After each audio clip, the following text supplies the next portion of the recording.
Hey everyone, welcome to tonight's live. I am so glad you're here. I'm Dr. Tammy, and we talk all things hormones. And I want to answer your questions. Tonight is a topic that is all these topics are very passionate for me. But tonight we're going to talk about the landmark study that had women throwing their HRT in the trash can. So I'm going to give people just a few more minutes to come on, but if you would put in the chat where you're from so I can just get an idea where you guys are. I'm in Arkansas, so where are you located? Hello, Elaine. I know where Elaine's from, but you guys, if you're new, I'm so glad you're here. We have so much nerdy science to go through tonight. And my promise, hey, Heidi, my promise is that if you don't learn something new tonight, or you don't learn something that will shock, amaze, or absolutely scare you, then I will give you a free test kit to test your hormones. And I'll tell you more about this in just a little bit. But so that is my standard claim, is that I'm going to shock and amaze you. I sound like a magician. Shock and amaze. So thank you for sharing the live, Heidi. And if you know anybody that could benefit who is suffering from menopause, perimenopause, estrogen problems, please thank you for coming. I know. Oh my gosh, happy New Year's Eve. I forgot. We're partying together. I love it. So the fact that you're here means so much more to me too, because I just kind of forget. I get in my head and I'm doing all this nerdy science to share, and I'm like, oh my gosh, it's New Year's Eve, right? So, but yeah, absolutely. And thank you for being here. I know you could be out doing anything else, so I'm glad you're here. And even if you're only here for a short while, I post these videos, repost them. I didn't get yesterday's reposted just yet because it was getting late on me last night. But go back, watch the replays if it's an interesting topic to you, but please share. And if I'm saying something that's interesting to you, if you get just a minute and you're not so engrossed in what I'm saying, that you could take a minute and you just kind of tap your finger on the screen, like tap, tap, tap, and it actually sends hearts up. And that lets me know that you like what I'm saying, or just comment and say, yes, yes, please, more of that. And I have some other videos on my main page that you can go, and I've asked people to share ideas and topics. So please share, because this is all about you. And I want to share the content that's really important to you too. Okay, so I'm going to go ahead and jump in. Tonight, we are talking about the landmark study that had women throwing their hormones in the trash. So, what happened? Okay, so all of a sudden, women are happy, they're on their hormones, life is good, their families like them, they like their families, they are in ovarian failure, which is what happens after menopause. And anybody who follows me knows the whole spiel about menopause is just a year without periods. What we're dealing with is ovarian failure, because you run out of eggs, you literally have no more ovarian function anymore. They are gone. So we are dealing with all the sequelae of not having ovaries anymore and not having ovarian hormones. And I always say, it's like if you had your thyroid removed from cancer or whatever else, would they not test your thyroid hormone levels? Would they maybe just throw you on thyroid hormone and never check levels? There's multiple different doses and kinds of thyroid hormone. Would they do that?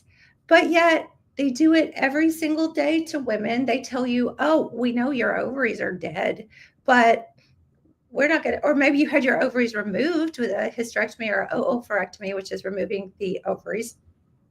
But we don't need to check your levels. You're fine. And we don't need to give you hormones because they cause cancer. Scary. Ooh, I could almost do, like, I should have brought some scary music in here to play or something. But this is what we were dealing with. We saw the headlines in 2002 that said hormones increase the risk of cancer by 25%. That told women that if there are 4 women taking hormone therapy, one of them are going to get cancer. That is terrifying. And if that were true, trust me, I don't think I would take that risk unless I was so miserable with hot flushes I thought I was going to die, unless I was not sleeping and I was suicidal. And, first I try antidepressants first. I get it. So if you're scared, I understand. I understand your fear, because if that were true, I would be right there with you. Absolutely right there with you. Then they came out with these sensational headlines because, the media, they love to get people scared, and they will say anything, and they will take any information, and any scientist who's doing anything, or any doctor who will just, say something stupid. Oh my gosh, I had a colleague that I worked with one time.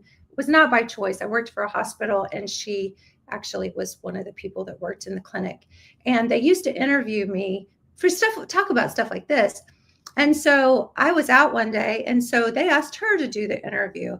And it was about, there had been a couple of cases of leprosy. Leprosy hasn't been around since like Bible times, really, but it actually is. I mean, it is a potential infectious illness that we can get still. And she just made all this stuff up about this outbreak of leprosy, and it wasn't even true. So we have people who are actually in the medical field that we trust just because they have the MD hanging up on the wall, and we think, okay, they have to know what they're doing. They made it through med school. They're smarter than me. But I'll tell you, I was in med school along with people who went off to residencies at Harvard and all the big centers. We were all trained the same. And I will tell you that it was a running joke in med school. What do you call the med student with the lowest grade in the class? Doctor. So I know. So it's a thing, right? I had in my med school class, I had my classmates up there sleeping in the back. I mean, just like, how can you, And then they work us so hard that they're literally like brainwashing us. I mean, I was awake for 3 days straight, my residency program one time, with cat naps running between codes, working the ER, internal medicine. We did OB, we did peds, we did everything. And if you wanted to take somebody during wartime and you wanted to brainwash them, you put them in those kind of conditions, you can pretty much make them think anything that you want to.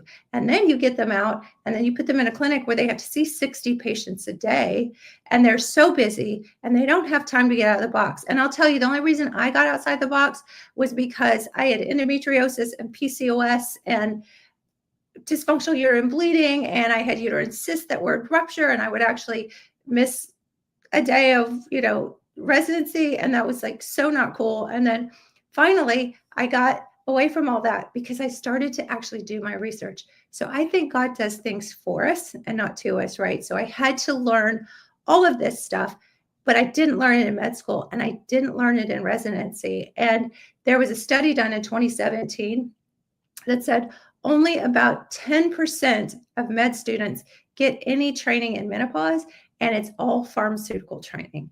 And it's not pharmaceutical training for hormone therapy. It's pharmaceutical training for the depression, for the pain meds, for the sleeping pills, for all the things that go with what we call menopause.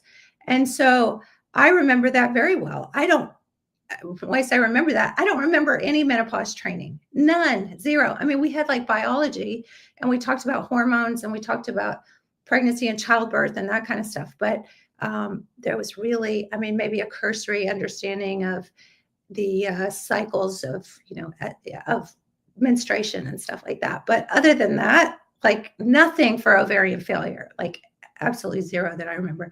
And I promise you, I wasn't the one sleeping in the back of the class. So okay. So let's kind of go through this data just a little bit, where they got this 25%. And so without really thinking it through and looking at the math, everyone would think that this is scary. This must be true because the media said it, and because my doctors keep saying it. And I have so many people who reach out to me on social media, and they'll say, hormones cause cancer. And I'll say, why do you believe that? And they'll say, because my doctor said it. I'm like, okay, well, let's talk to your doctor about it, because there is more to this story than you're being told. So we're actually going to break down that study that was done in 2002. But before I do that, we're going to super simplify it so that anybody can understand it. Because I'll tell you, I'm not a math person. I hate math. There's a running joke called med math, and nobody wants to do math calculations in the ER, or, whenever I have a pediatric patient and the mom says she can't, swallow pills, I'm like, oh my gosh, I have to calculate dosages by weight in a liquid for this baby to swallow. I'm like, oh, of all the things I have to do, that. So I don't do a whole lot of peds anymore or anything like that, but just families of my women that I see, we do concierge medicine. So occasionally I'll have to calculate a peds cough medicine or something like that. But so we are going to do a little math, but I'm going to make it super, super simple so that even I can understand it, because I'm not the smartest girl in the world and school was hard for me and I had to study really hard. I wasn't one of those that was just, the instant didn't have to study, but I'm so glad that God made me that way, because if I had just rote memory and I could just spit it off, I wouldn't understand it at the level that I do. So here's the simplified version. What if you took a grade school with a bunch of little children, and let's say you took 100 children, okay? And then let's say on average, you looked at over about a 3-year period. Oh, Elaine, I love it. You looked at a 3-year period of these 100 kids, and over that year, on average, about 6, you can see 6 of those kids caught a cold. Okay, simple enough, right? 6 out of 100. Okay, now the school introduces a jump rope class. I don't know if that's a thing, a PE class, whatever. They're jumping ropes now in PE class when they never did. I promise there's a reason for this. Okay, now 8 kids catch cold instead of 6 that year. Okay, the only thing that was different is we have a jump rope class now. Okay, if you look at the increased risk, you could actually say that instead of 6, now you have 8 kids. You could say that that is actually a 1/3 increase, because if you take 6 and divide it by 2, that's 3. You could say a 1/3 increase. I mean, that's what we got here. So 2 is 1/3 of 6, right? Okay. So could you say jump ropes increase the risk of colds by 33%? So we are making a very extreme extrapolation as well, besides just doing the numbers this way. But now we're saying, okay, because 2 more kids caught a cold, that must mean that it's from the jump rope class. Okay, so when you think about the WHO study that messed with everybody, when we heard breast cancer, we heard died from breast cancer. Okay, in this school, those 2 extra kids that caught a cold did not die. Those 2 extra women out of 100 did not die. That is where the lie comes in. So I'm going to break this data down more for you in the study, but I get it.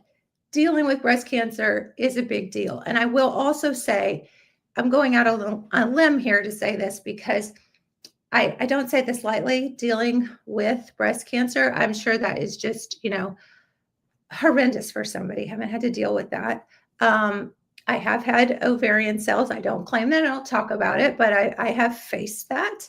But to actually go through getting the diagnosis of breast cancer and having to go through treatments or whatever the situation would be, I'm not saying that another case of breast cancer is okay.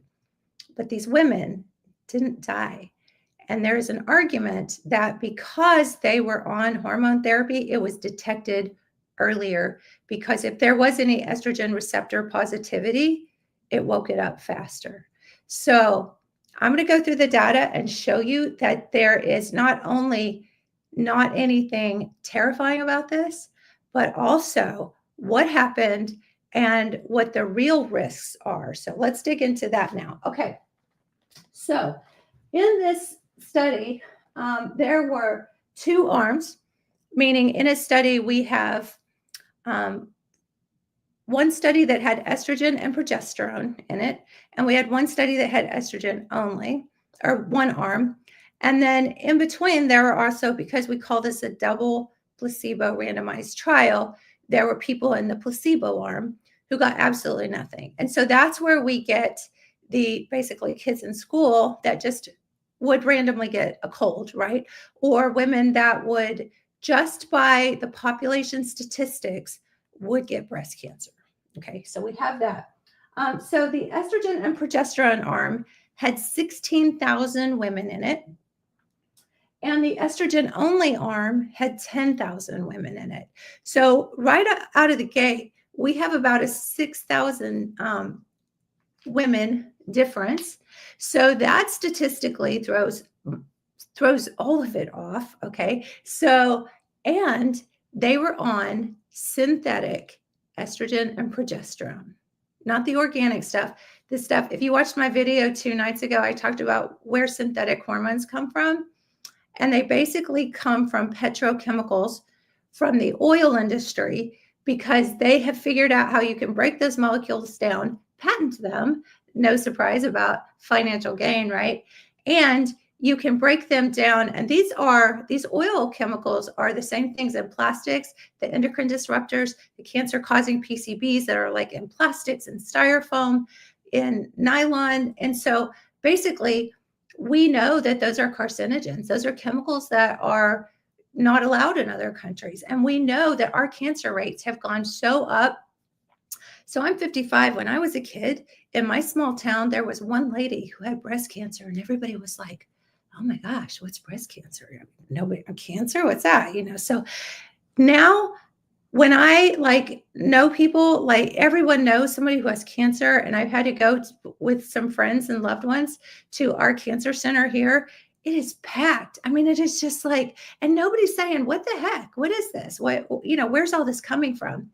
So if you give a woman synthetic hormones that are made from petrochemicals, you are going to have trouble, right? Which is completely different from organic estrogen and progesterone. So that's a little bit out of the scope tonight of what I'm going to talk about. But just keep in mind that these were completely different chemicals. And even in light of that, because they were similar enough to estrogen and progesterone, I'm going to show you that in retrospective trials or retrospective studies of that study, that the women actually had better outcomes than women who got breast cancer who were not on even those synthetic hormones. So that is the really freaky thing, because they actually did better. They had protective effects, even of the synthetic stuff as a byproduct could cause other cancers as well. Okay, so there's where we are. So let's, I have this board. So I want to talk about this just a little bit. So when we look at the prospective studies, meaning those are studies that were done before the WHI study that scared everybody and that the media loved and, Big Pharma loved. I mean, who has the most to gain from all this, right? So there were studies that were being done that were showing the protective benefits of estrogen and progesterone on breast cancer, on heart disease, on bone disease, on prevention. So there were so many benefits in the study that they were seeing. So then they said, okay, we saw that there were decreased heart attacks, and that was the biggest thing in there, and that was really what they focused in on. So they're like, okay, let's take 20,000 women, let's put them in this trial, and then let's follow them along, and let's see if we put them on synthetic estrogen and progesterone in another arm. Let's see if this is really true, that what we are observing is really true. And so they did. They put the study together, and it was a randomized controlled trial, and it started in the late 90s, and it went through 2002. And one of the myths is that the study got stopped because women started dying of cancer. And that was not true. The study actually did not stop. The arm that had the synthetic progesterone in it was the arm that got stopped. It wasn't even the estrogen that stopped the trial. And the reason they stopped it was because it reached the upper limit. So again, when you have one woman that has breast cancer, that's bad. They're like, okay, woman got breast cancer. We got to stop this trial. We got to stop this trial. But they didn't stop the estrogen arm. And estrogen is the one that women always say hormones cause cancer. And then I'm like, okay, which hormone? And then they say estrogen. And estrogen is the one that got the bad rap.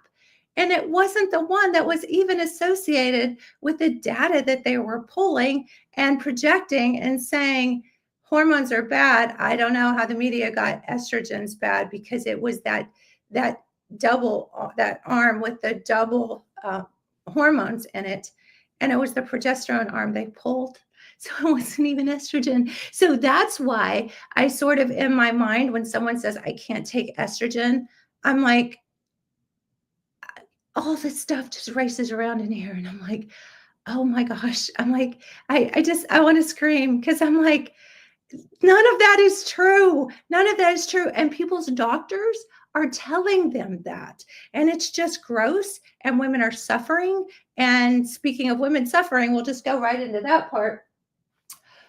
One of the things that were in that study that they had decided that they would do was, these were women who they were just studying the prevention of heart disease.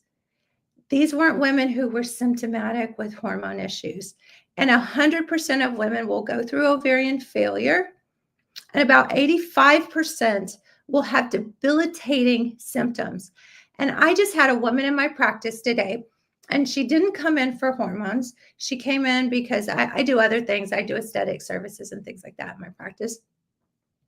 And she was telling me that she had fibromyalgia. She said she's had shoulder surgery. Frozen shoulders, actually a symptom of menopause. I mean, it's like a little known one, but she had neuropathy. She was on gabapentin. She's on sleeping pills. I mean, I was just like, oh my gosh. I'm like, and she said she'd had a total hysterectomy. So she had no ovaries and no uterus. So she was in ovarian failure, but that had happened long before she would have gone through natural menopause anyway. And I said, I don't even know why you had the hysterectomy, but it was either because you had heavy bleeding, endometriosis, PCOS, tumor, or cancer. I mean, that's it. And they just rip it out. That doesn't fix the hormone problem. They just remove the organs because surgery pays big, right? So she's telling me all this stuff that she has, and I can't help it. I have to whip out the whiteboard. I'm drawing all this stuff, and I'm telling her about ovarian failure and what she's dealing with and all these side effects.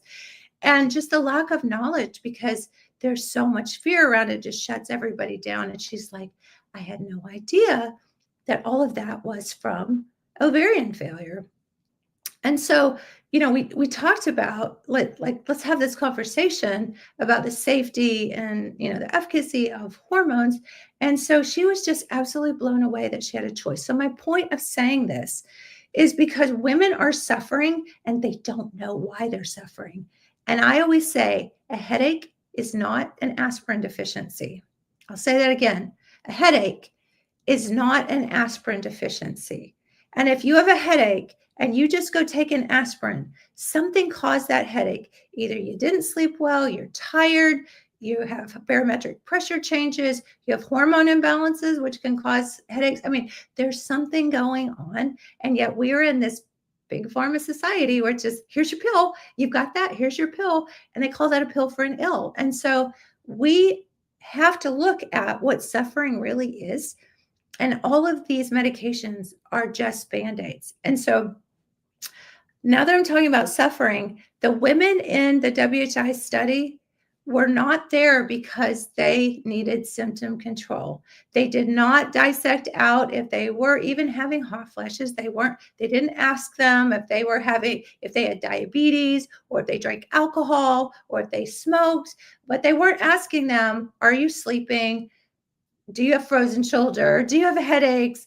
Are you grumpy? Do you have anxiety? Can you sleep? So they weren't putting any of those people in the study and looking at the increased benefits of the outcome. Premenstrual, PMDD, that's basically premenstrual disorder, disorder. So that is estrogen dominance. And people have been asking me about estrogen dominance and some of these perimenopause conditions and around premenstrual stuff. So I think that would be a great topic tomorrow night. And I know it's the holiday, I know it's New Year's Day, but if you can come back tomorrow, I'll absolutely. It is hell. I've had it. Trust me. That's the reason I know all this stuff, because it absolutely is. But I will tell you, in case you can't be here tomorrow, I will have the replay because I'm here every night at 7.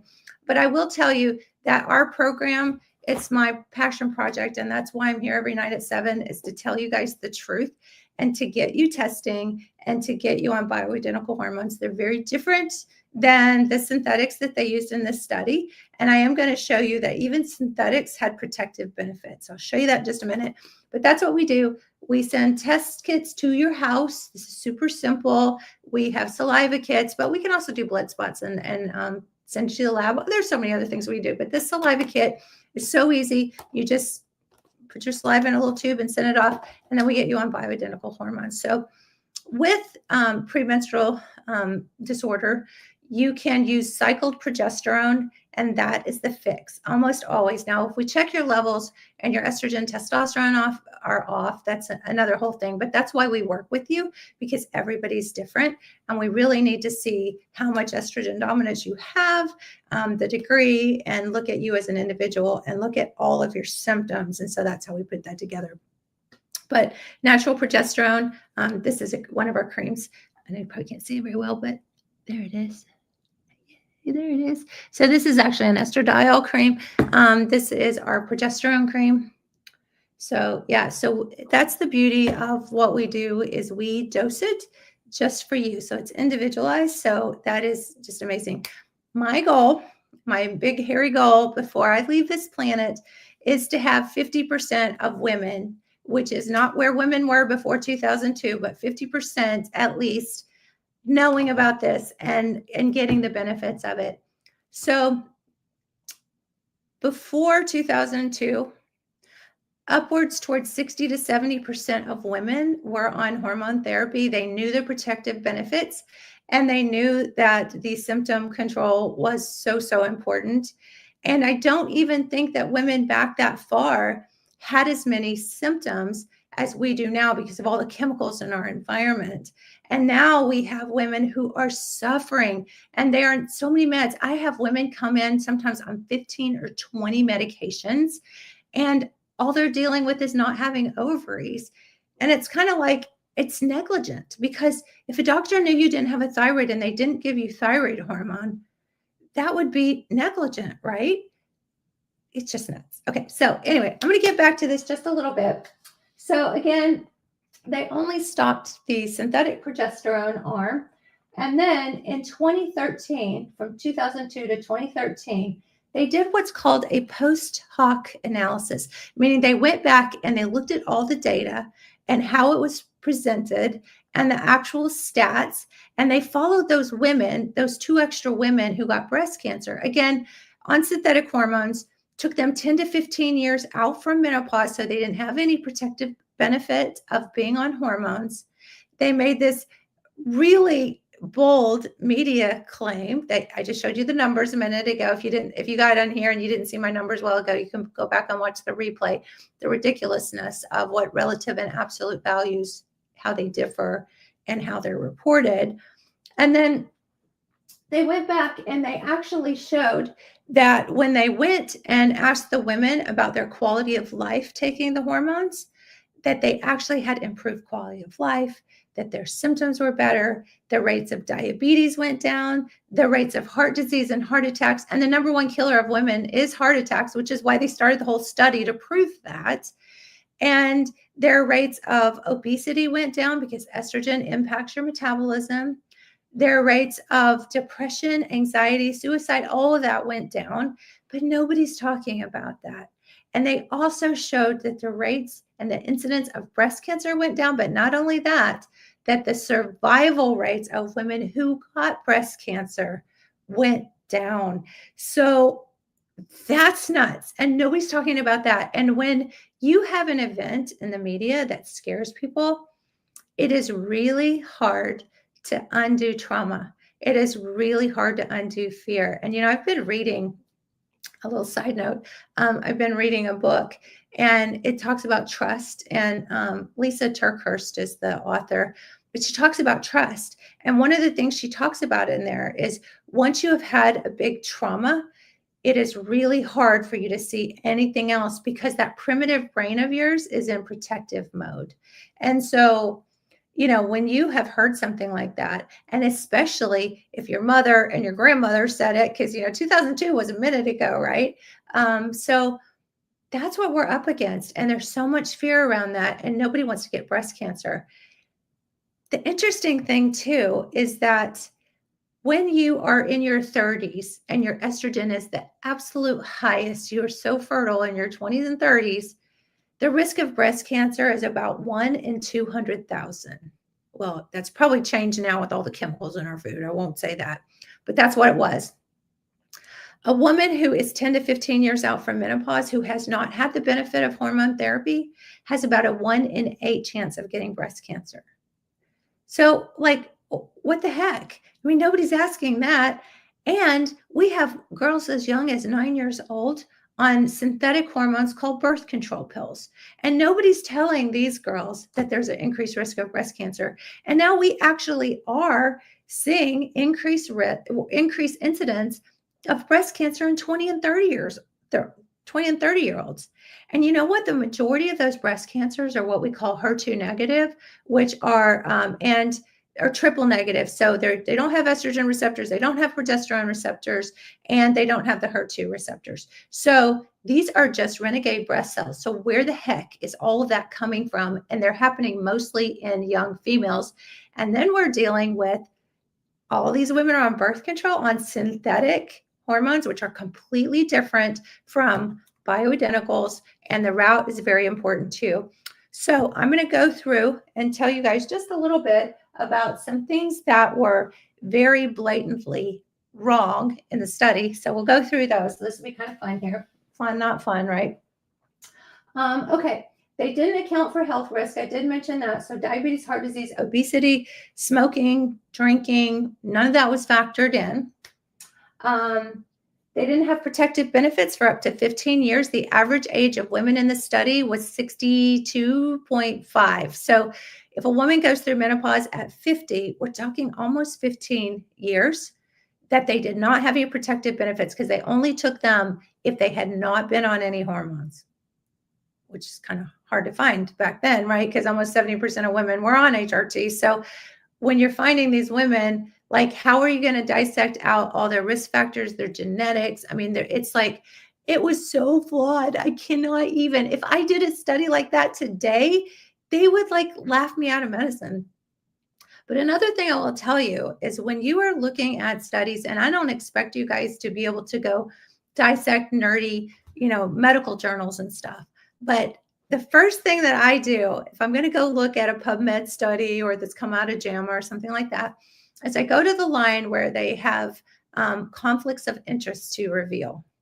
And if I see Big Pharma, I'm like out. And some people would say, well, Big Pharma has all the money, so they're supporting the studies. And I'm like, that's a conflict of interest. And the very fact that they have to reveal that to you, that's very interesting, right? So the very fact they have to reveal that to you tells you that there could potentially be a conflict. So anyway, it's like the fox in the hen house, right? I mean, and so they're presenting the safety data. It's very different too. Think about this for a minute. If you present something as, let's say, one extra woman out of 10,000 had breast cancer, she didn't die of it. Nobody talked about that, but she got breast cancer. It's easier to say that it's easier to say that, even 1%, if you did absolute risk, 1% of women have an increased risk on synthetic hormones 15 years out from menopause if they take the synthetic stuff.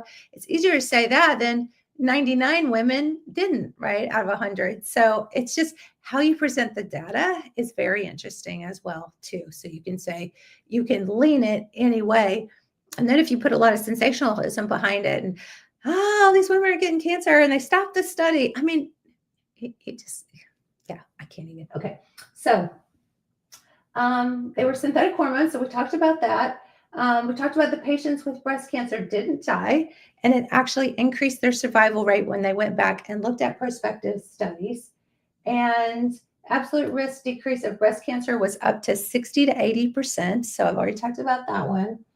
And again, the women did not have significant symptoms when they put them into this trial. And then formulation and route of delivery is very, very important. So if you guys can bear with me just a minute, I'm going to change my screen around because I always have more.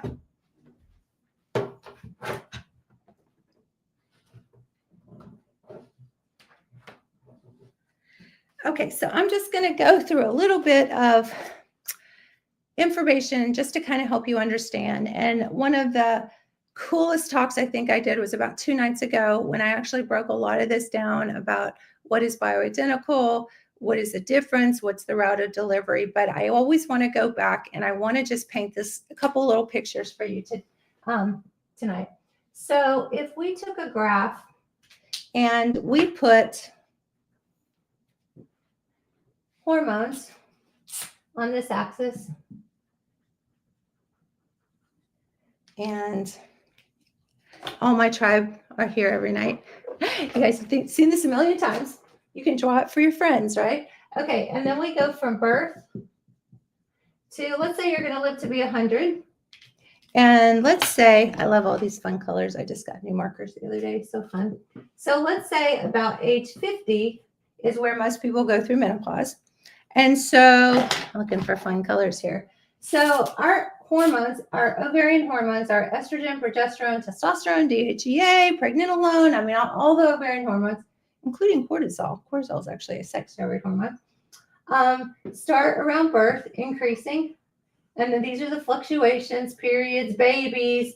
Maybe you have endometriosis or PCOS and your hormones are just nuts. Then you go through perimenopause, hormones are nuts again. And then perimenopause, we start to drop off with our progesterone and estrogen, and then we literally flatline. So what we are dealing with is ovarian failure. You're born with all the eggs you're ever going to have.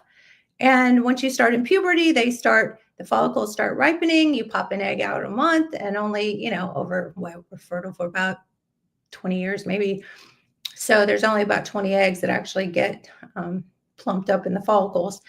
If you have a baby, then that egg gets fertilized. And if you don't, the egg gets resorbed. So after menopause, you run out of eggs. The hormones in your body do not function to create those feedback loops anymore. And so now you have nothing. And this is what I always say. If you didn't have a thyroid, nobody would say you couldn't have thyroid hormone. If you don't have ovaries, why are they telling you can't have ovarian hormones? And then women ask me, how long are you going to be on your hormones? Because they're all scared. Because in that study, they were taking women 65 years and older, or 62 years and older, and then they said they stopped the study, which they didn't even stop the study. They only stopped the progestin arm. And then now that we've made these huge leaps that if you're over the age of 65, you can't take hormones. I hear that all the time. I'm like, where the heck did that come from? That is clown world. I can't even, my soon-to-be father-in-law always says, I can't even. They're from Boston. It's so cute. I can't even. So I've just adopted this can't even. I mean, it's just, it just makes my head want to burst. So here we are with no hormones. And so the study done took women 65 or 62, 65 years and older, put them on synthetic hormones. They had no protective benefit right here. And then, they started getting cancer, because who gets mostly the cancers? Here? No. This is where most women get cancer. And now that women have not had the benefit of any kind of HRT because everybody's so scared of it, now we're seeing increased cancers out here, to the fact that when I go to the cancer center, which thankfully is not that often, it looks like a zombie world. I mean, it's it is packed. They have, in our area, we're in Arkansas, in Northwest Arkansas, we have 3 major cancer meccas. These buildings are 4 or 5, maybe even more stories tall, and just packed. And all these poor people in there getting chemo. And it's just gross. I can't even. Okay. So all that said, there is a total difference. And I have to kind of go into this just a little bit, because I've talked about the study so much that I want to talk to you about the different kinds of estrogen, because now we're going to get away from everything about that study was crap. I'll just say it was crap. Can I say that? I'm just going to say that. I cannot find any benefits out of that study. I can find some benefits out of 2017, that the retrospect, that they went back and looked at everything and they said, oh, actually, It was better than we thought it was. Actually, it wasn't anything that we said it was. So, I mean, that is just okay. Okay. So, I want to explain that there are different kinds of estrogens, which is nuts because it wasn't even estrogen that was the arm that they stopped. It was the progesterone arm, the progestin, which is different than a natural progesterone. It was the progestin arm that they stopped. What? What the heck? Okay, so I'm sorry. I digress a little bit. So cholesterol is actually a steroid hormone. It's not a fatty globule ready to cause a heart attack. And somebody says there's a difference between the estradiol patch versus bioidentical estrogen. Actually, the estrogen patch is usually bioidentical. So it depends on which estrogen patch you're talking about, but most of them are bioidentical. So the talk I did last night, I actually go through all the different the bioidenticals versus the synthetics. But okay, so I'll go here just a minute. So steroid hormones. If you've ever had a steroid shot, cortisol is actually a steroid that is one of the hormones in this pathway.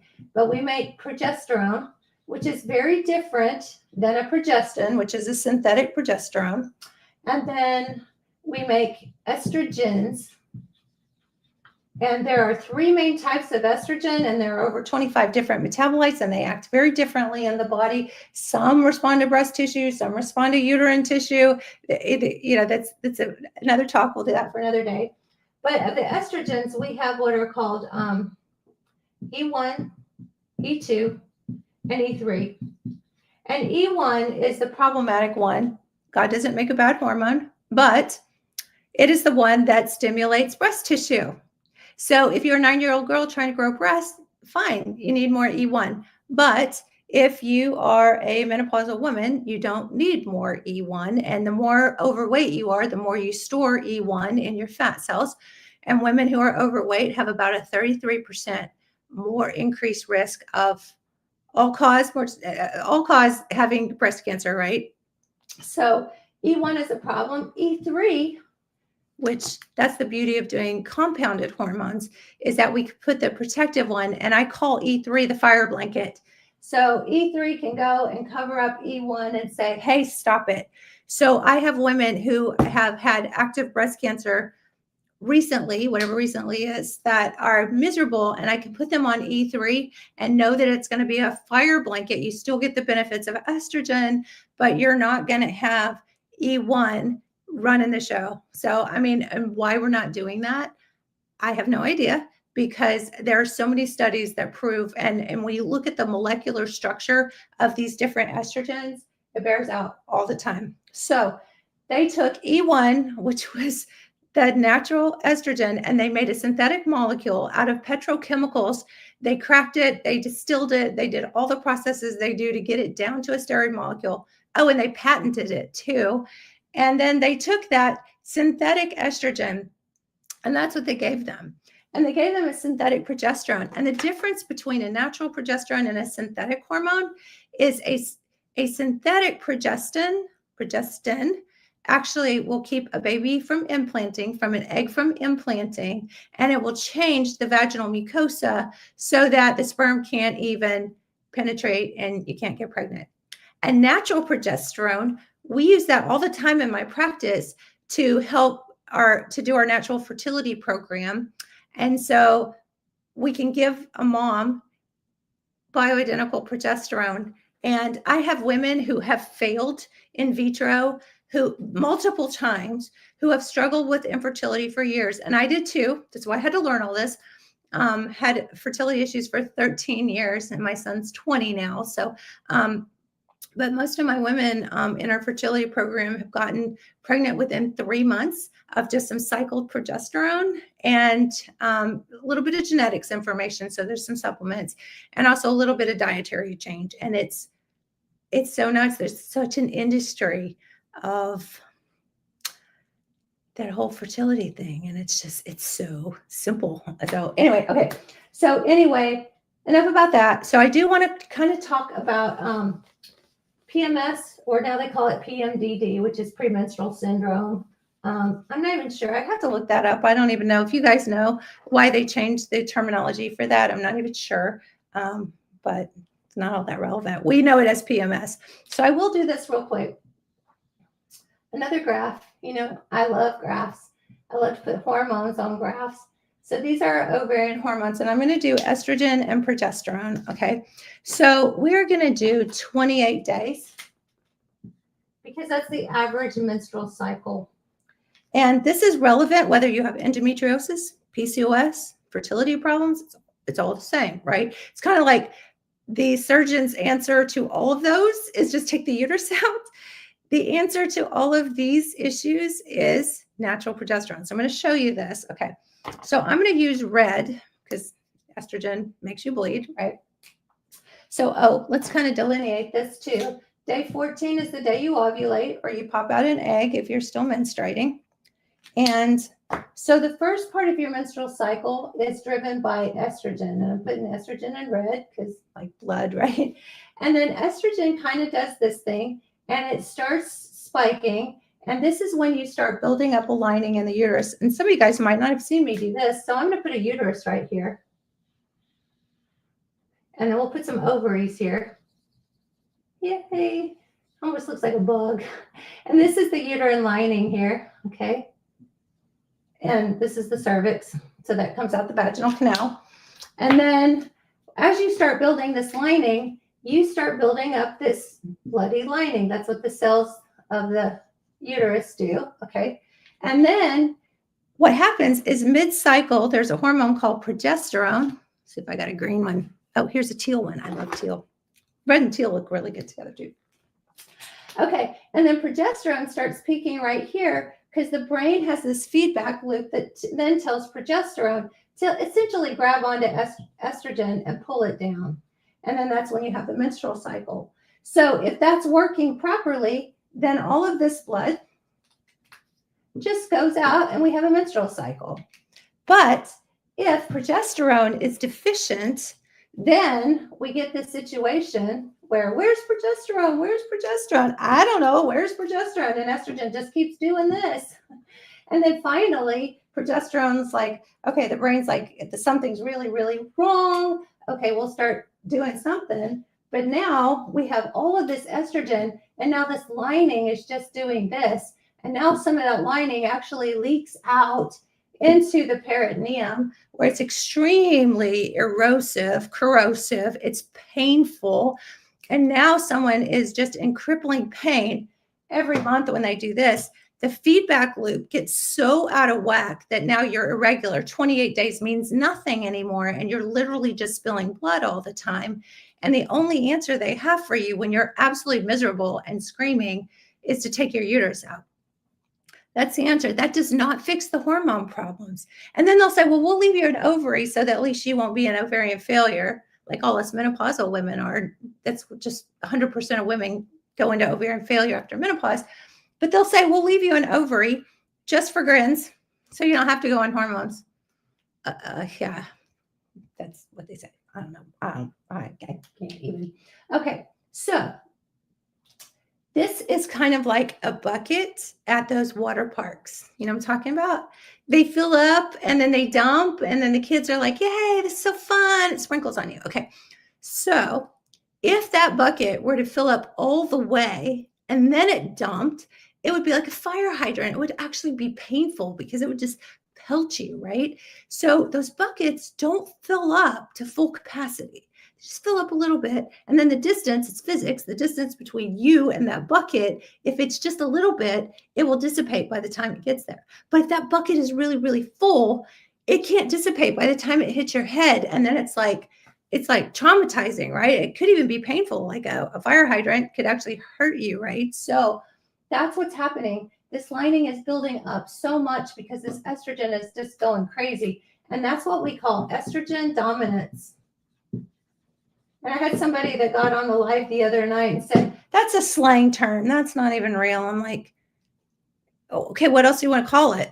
Like, you can demonize it all you want. Like, you can demonize leaky gut, or you can demonize any of this stuff that just is basic physiology. But anyway, that's what we're dealing with. Okay, so you can give somebody natural progesterone around the middle part of the cycle, days 11 through 21. And you can give them progesterone, which is then going to grab onto this estrogen and pull it down. And a couple of cycles of that, you can actually help a woman get pregnant, because it's this mess. There's no way a woman's going to get pregnant and all that. And there's no way, if you have enough periods or enough menstrual cycles, they're all out of whack, that you're not even ovulating anymore. Or if you have cysts in your ovaries, there's no way that a follicle is going to get to maturity so that you can actually have a baby, right? So when you do the progesterone like this, now you don't have that big uterine lining, and you don't have all that inflammation out there. It's not spilling out anymore. And the mammal model, cats are mammals. The mammalian model of a menstrual cycle is 3 days of light spotting. In fact, if you have a cat or a dog when they're younger, you don't even know they're having a menstrual cycle. So only peak spotting every 28 days. That could be, and you can have a progesterone dominance. It's not very common, but sometimes women with PCOS or endometriosis, which is so important, that's why we check, which is doctors don't do. They just wait till you're miserable and then do a hysterectomy. But sometimes women do have progesterone dominance, which can make you bloat and puffy and tired. And so it's really, how do you know if you haven't tested, right? So it would be hard to be, you wouldn't really know unless you saw. But sometimes if you have a lot of inflammation in there, you don't bleed. So it's variable. But usually, starting with hysterectomy, we still have ovaries. There's so many of the new pharmaceuticals that are coming out with their synthetics and patented estrogens. I'm not familiar with that one. I'll have to look it up. But if you want to inbox me or DM me later, I'll get you an answer to that. I'm not. So anyway, what I was saying is we check your levels, and then sometimes I'll do a combo cream if you do have a progesterone dominance, which is not common, but that light spotting kind of tells me that something's wrong as far as your progesterone goes. But usually what I do is just natural progesterone cream days 11 through 21 and get you right back on track and cycling just fine, and it's magical. I actually had a patient, she's been my patient for probably 12 years, and when she was in perimenopause, she actually started getting nosebleeds because she was getting endometrial tissue in her nose that was bleeding, which is cycle. It's kind of crazy. And she'd get headaches too. The Dutch test. And I hate it when doctors say it's normal. I mean, it's like, if they don't understand all these principles and they aren't working with you and your symptoms and your lab values, because they don't even do lab values, how can they tell you what's normal? I mean, it's just like, is that normal? And then when you feel like crap, is that normal? Last year I had my hormones tested and was very low on vitamin D, and I took 5,000 units and my period is back. Yeah, so vitamin D is actually what I call like Uber or taxis. So vitamin D actually carries your hormones around in the bloodstream. So most doctors don't even recognize vitamin D because it's just a vitamin and you don't need vitamins, which is a whole nother conversation. That is crap too. Period is back. Yeah. So sometimes if you have an Uber to drive to the party, the New Year's Eve party, if you have an Uber to take your hormones into the cells, yes, things can start working properly again, for sure. And then somebody did ask me, about the Dutch test. So the Dutch test is a dried urine test, and it actually will test, when I drew the 3 different kinds of estrogen here, it will test, I think it's about 10 different metabolites of the estrogens. And really the main reason, hang on just a second. I'm about to run out of time, so they always give me a warning and they make me do a little puzzle piece there. But the main reason that I would do a Dutch test is that if you have a very heavy history of breast cancer, it is important to know what those different metabolites are, because you can make some lifestyle changes that can support that. To me, I would rather have a Dutch test than the genetic test for BRCAs and things like that, because nowadays we're getting all these triple negative, meaning no estrogen, no progesterone receptors, and no HER2s. And so I would rather know my estrone, or my, need that fire blanket E3 over your E1. And I would rather know that than knowing, what my genetics are. But we do genetics in our practice too. So, it is helpful information. I want more information, the better. I've done all my genetics, my Dutch test, all that stuff. So I totally nerd out on that. But for the most part, what I've talked about I'm starting a horror story. Most part, what I've talked about is that the WH study, I study that scared everybody, is basically crap. And so all of that fear is could so be replaced by doctors who actually study this a little bit, because 100% of women who live over the age of 50, whether they've had a hysterectomy or not, will have ovarian failure. And so, why we as women are not screaming that to the rooftops, we deserve better. And we have become so conditioned to listen to our doctors like they're gods. And doctors are great. I mean, there are a lot of doctors who do this, and there are a lot of doctors who are well meaning, and there are a lot of doctors who are very smart. But it's one thing to be very smart and well meaning and not actually be a specialist. You would not go to a heart doctor for brain surgery, right? So why not find someone who understands all of this? And I don't want to, dog men, but why would you go to a man who doesn't understand having periods and what endometriosis feels like or what PCOS feels like, and expect them to be empathetic or sympathetic either to your plight? And then they have this CYA, cover your butt mentality, the risk. They're still caught in that study mentality and the media and everybody bombarding them, that you literally have to be ready to go and say, this is exactly what I want. And a lot of doctors will say, okay, fine. And I remember the first time I had a woman come to me and ask me for bioidentical hormones, I was like, what? What are you talking about? But it changed my life. I mean, that was totally a God thing, because it opened this whole world for me. And I got angry, and I hate it when I do that, because I'm like, I get so passionate because I think anger just fuels me, because it's like, what are you doing to people? And women are suffering. And I make light of this and I call it clown world, like I'm joking, but I cannot tell you the tears I have cried. This is my passion. This is because I see women every day in my practice who their lives are completely changed and transformed, and they are miserable, and they are on polypharmacy, and doctors have gaslighted them, and other people, their friends, other women have gaslighted them and telling them, just suck it up, buttercup, you'll be okay, and it's like we're expected to be martyrs, and we can't sleep, and we're miserable. And I had a night just the other night, and I was like all hyped up. I was working on a new book that I'm working on, and I could not go to sleep. And it was like 2 a.m. And so yesterday was literally like walking in mud. And I thought, oh my gosh, if women have to experience that every single day of their lives, how are they keeping jobs? How are they enjoying the best time of their life? Because this is a time the kids are grown. This is the time we should be traveling. We should be spending time with our spouse, and even starting new businesses if we want. But we can't even get out of bed. I mean, that is criminal. And we should be screaming to the top of our lungs that this is not okay.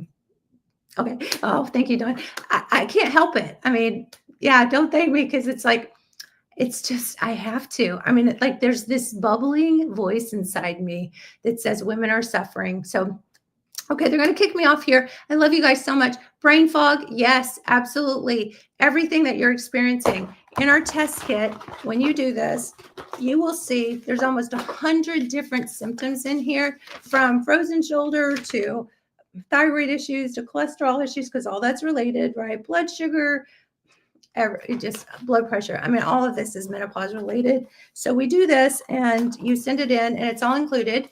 And Heidi says, see you tomorrow. Yay, I love it. And so you put it in the mailer, and it's only a little over $100 for a New Year's Eve special.